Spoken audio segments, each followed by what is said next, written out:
Alright, what's up guys? Welcome to another review video, and in today's video, this is more so of a first impression because I haven't really sat down and played the whole lot of hours of this game. But no, I did play my first full game today, and it honestly brought me back to when another video game had came out, and I will be comparing it to that game because it does kind of give you like a perspective of both views of being like the robber and the police officer. And I have to say those are probably like it's like in that genre and just in that category, I feel like these games are probably the best games out right now. So, but anyways, in today's video, I'll be reviewing the video game Ready or Not. The gameplay footage that you are looking at right now is gameplay from a stream that I just did today. But probably by the time this video comes out, it's like I might not be playing that game. I might be playing something else. I don't really know, but excuse me. Anyways, but no, let's get into this review video. But first things first, if you are purchasing any tickets from the website SeatGeek, make sure you use my promo code TMossBoss. It would knock $20 off your first purchase. Now, let's go ahead and get into this video. So, when I very first heard of Ready or Not, I was curious about the game because I was like, that does seem pretty fun, being a police officer or a SWAT team member, and you're just raiding a bunch of different places or all the different scenarios that they're adding along with the game. I thought that was fancy. So anyways, got a gaming PC. I didn't get a gaming PC just for this game. It was just a game that I saw. So anyways, so yeah, I think I already had my gaming PC, but I ended up buying that game. Bought it. I think at first I was like, you know what? No, this game is difficult because, and comparing it to another video game, but it's like in the opposite direction, Payday 2. Now, with Payday 2, you can like go crazy at one point in time and just get the shooting and killing and all that stuff. But I feel like with Ready or Not, you have to have a strategy at all times because that game is so surprising, and it's probably one of the most unpredictable games out there because the scenario changes every time. Like, you know, and I guess like comparing the gameplay in Payday 2, it was always the same. But it was fun because it was always like you changed the difficulty more so. But I feel like with Ready or Not, there ain't no difficulty. It's on extremely difficult. and overall, like, you just gotta, like, brace yourself for any surprises that's gonna happen and stuff. So, anyways, so yeah, I've found the game like mad difficult at first, but the more and more videos I watch, and I do recommend there's this video there is this gaming channel. Why am I stuttering? There's this gaming channel, I think it's Gameology. Overall, just look up these videos of this Navy SEALs guy, and he's reviewing all these different types of games.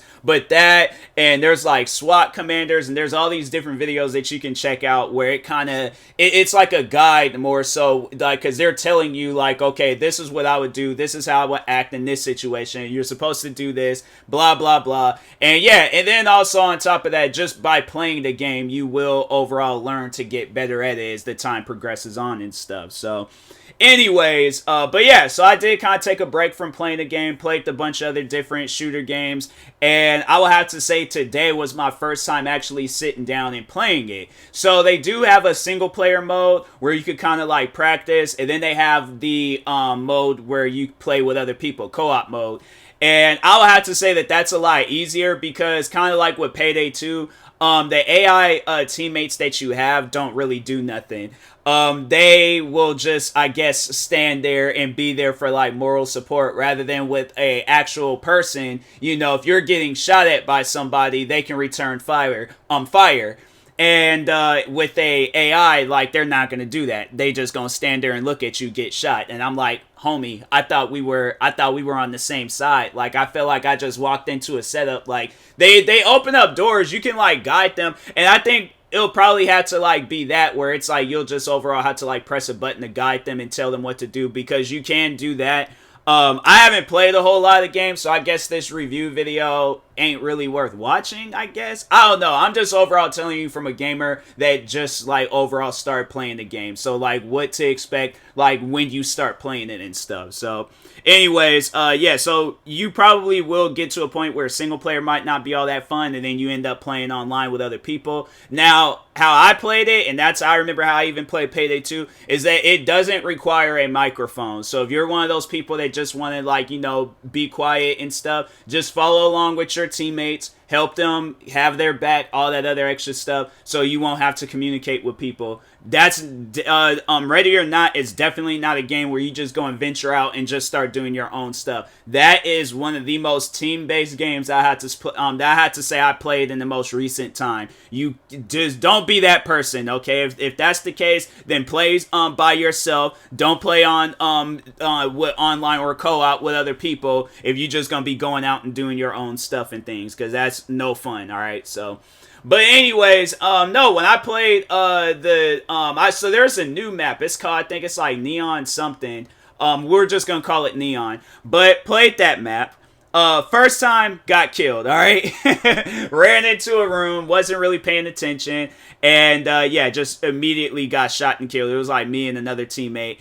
And then the game had kind of like lagged and started like glitching and things. I think the game is in early access. Let me see real quick, because if that's the case, then like expect like bugs and glitches and stuff, because it's an early access game. So expect bugs and glitches. But other than that though, like the game is pretty solid. Like it's not noticeable bugs and glitches. And it has a very positive review rating on Steam, and I think that's the only place where it's available at. You possibly could go to the website. I think, yeah, you could go to a website, but I mean, and it's so like overall, just saying it's not available on console just yet. But no, like if probably at some point in time, it most likely will be. But yeah, I think they do have it where you could go on their website, voidinteractive.net, and buy it off of there too. So. Yeah, order now, standard, supporter. So yeah, they have two different editions, and I think it just ends up leading you back to Steam. I don't know. Let me check real quick. Hopefully, it leads you right back to Steam. So they have the standard edition, which will give you early access, access and things, full game. And then it's only $39.99, but for the supporter pack, which is $119.99, so you get the full game, early access, live, I guess, FBI HRT pack, free first expansion, digital copy of original Ready or Not soundtrack. So yeah, the game, it's solid. It's a pretty solid game, and I have to recommend. It's probably one of the best shooter games out right now. And what would my rating be before I start raging on it and getting mad and all that stuff? I'm gonna tell you guys right now that it is fun and it's a game worth buying. And if I could give it like a number out of 5, a number out of 10, 10, a number out of 100, or a percentage thing all the way to 100. It's a fun game, and it brings me all the way back to when Payday 2 came out. But now that I'm older and now that I have to have more of a strategy with video games, it's definitely a game where it's like you're gonna have to think and stuff rather than with like an arcade game like Payday 2. And there's no disrespect towards Payday 2. It's like, it's pretty much like a different perspective. And I'm saying, like, if they do plan on coming out with a Payday 3, I'm like, it needs to be something like that where it's just a strategy is more added to the game. But other than that, Payday 2 is a good game. Don't get me wrong on that. But no, make sure y'all go check out Ready or Not. Show those guys the most amount of love and support. It'd be greatly appreciated. And yeah, and that being said, I will talk to you guys later. Thank you guys for watching. Stay tuned for the next video, and peace.